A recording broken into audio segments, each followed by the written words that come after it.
Hi, today we are going to talk about developing listening skills for secondary students.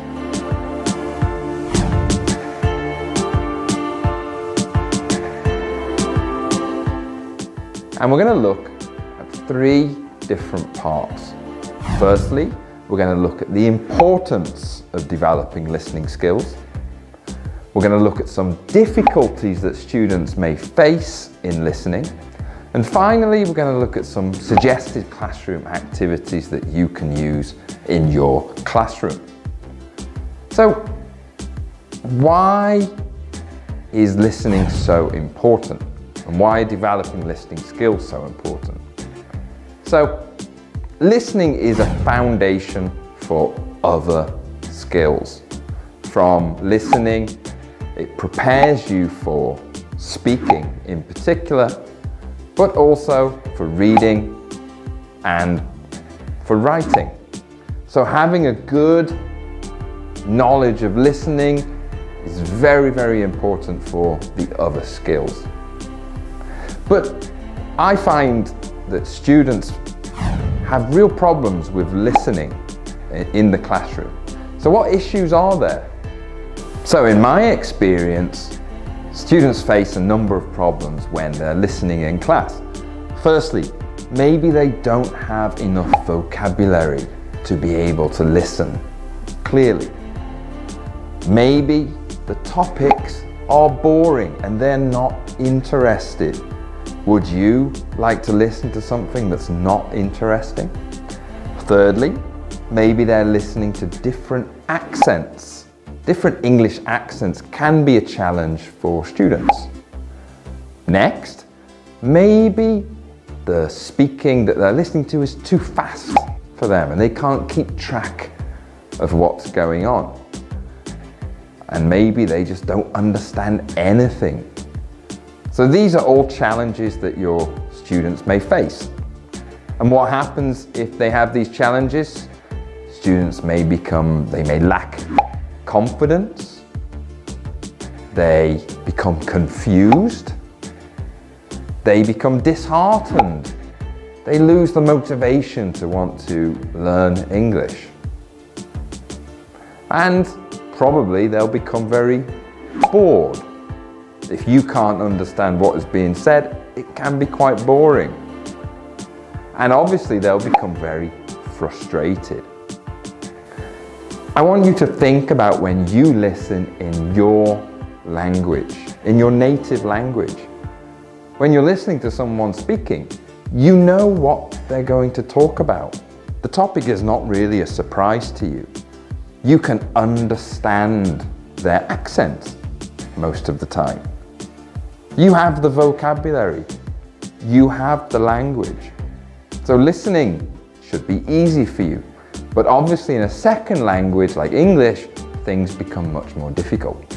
So let's look at the solutions for how we can help students to listen better. Firstly, we need to provide challenging but achievable listening tasks.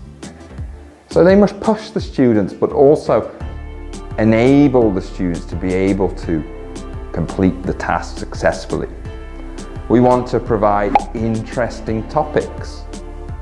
We want to support the students with vocabulary or background information they need to complete the listening task. We want to give clear instructions so the students know exactly what they have to do. And we want to give the target for the listening. What is the aim of this listening activity? So now we're going to look at some suggested classroom activities. And there are three basic steps to doing a listening activity. We have pre-listening, while listening, and post-listening. So, pre-listening, we're going to look at lead-in activities, look at teaching key vocabulary and the pronunciation of this vocabulary. We're going to explain the situation, go through the questions, and give clear instructions and also give instruction checks to make sure that students understand what you're saying. So let's look at some ideas around lead-in. So we have discussions in pairs or in groups about the topic that we're going to listen to. We have class interviews where you can go around, you can ask different questions about what students know about the topic. We also have something called a word cloud that I will show you later. And you can play guessing games, or you can brainstorm and predict about what you're going to listen to. And all of these can really help students prepare for the listening activity. So let's look at some ideas. So firstly, we're going to look at predicting. Now, here we have some vocabulary that is related to movies. And we want students to brainstorm what they know about different kinds of movies. Let's look at some brainstorming that we can do about types of movies. This is just a short example of what you can do. So from movies, we have horror. And horror, let's think of some words that we can use when describing horror films. We've got scary, we've got ghosts, we've got zombies. Okay, let's think of another type. We have science fiction, we have aliens, we have space, we have the future. Now, doing this brainstorming activity allows students to activate their prior knowledge, share with friends, extend their learning, and also motivate them for the listening activity that's coming. Another example of a lead-in activity would be a word cloud. Now, if you look here, we have the example of a word cloud from a script about movies.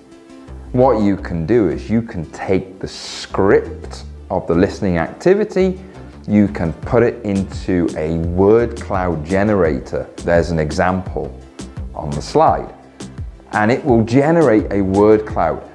The larger the word means the more it is used in the script. And this is a great way of preparing students for the kind of language they're going to listen to, and also motivate them and make it very visually interesting for them.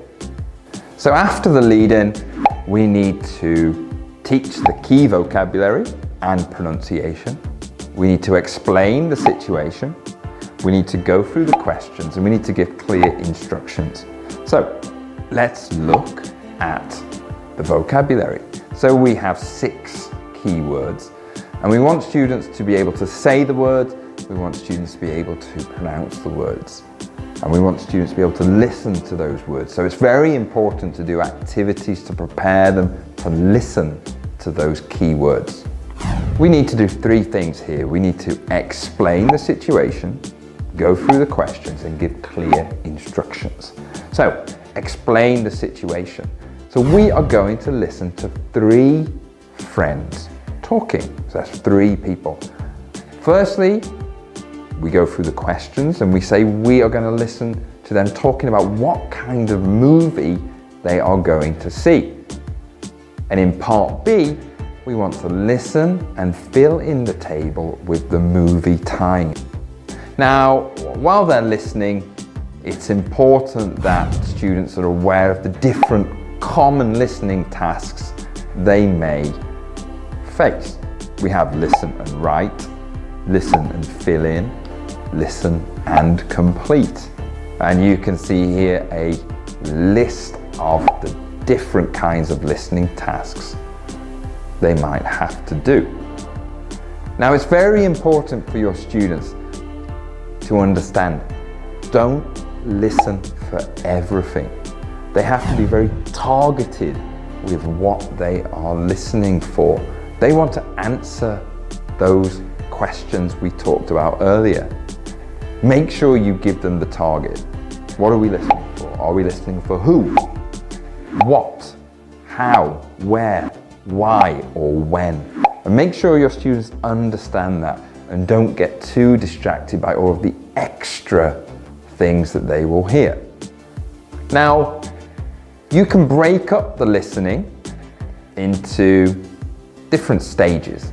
So my suggestion would be that to complete the task, we have a first listening to complete task 1, we have a second listening to complete task 2, and then for task feedback, we have a third listening with pauses to check through the answers. If you want, you could also have a fourth listening where you play it all back again without any pauses. Okay, now let's move on to some post-listening activities. And we're going to look at 2 activities in particular called Correct Me and Rearrange the Audio Script. But with listening activities, there are a number of follow-up speaking activities that you could include, such as role play or discussions based on what the students listened to. But let's focus on 2 specific activities. The first one is called Correct Me, and this is a combination of reading and listening. You can give your students the script from the listening activity, and now you will read out the script, but you will make some changes or mistakes. And when the students hear a mistake, they can stop you and correct, or they can mark it on their script. This is a great combination of reading and listening. The other activity we talked about is rearrange the sentences in the correct order. Now, with this activity, you can give your students the script, but you can mix up and jumble up the order of the sentences.